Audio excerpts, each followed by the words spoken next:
કે ચિમનભાઈના દરબારમાં બોલવા આવ્યા છે અમારે પ્રફુલ્લ દવે એવું કીધું. મારી ખોપરી એલી કે ચિમનભાઈનો દરબાર હશે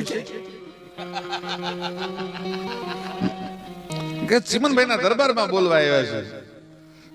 મુખ્યમંત્રી બરોબર છે, એને આપણે તો રાજા કહેવાય ગુજરાતના.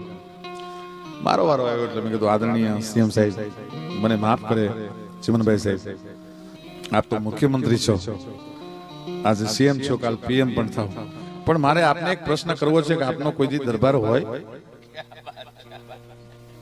બે ભાંગલ ગરાસિયાના ઘર હોય અને ગામમાં બસ ઊભી રહે એટલે બિચારા કચ્છમાંથી આવતા હોય પૂછે કે ક્યાં જવું છે, તો દરબારગઢમાં જવું છે. એટલે દરબારગઢ ઓલા ભાંગલ ગરાસિયાના બે ઘર બતાવે, ગોલપા વિયા જાઓ, પડાલમાં નળિયા નથી ને ઈ દરબારગઢ છે. પણ ચિમન પટેલ નો કોઈ દરબારગઢ ન હોઈ શકે, આવું મેં મોટ કીધેલું એમ.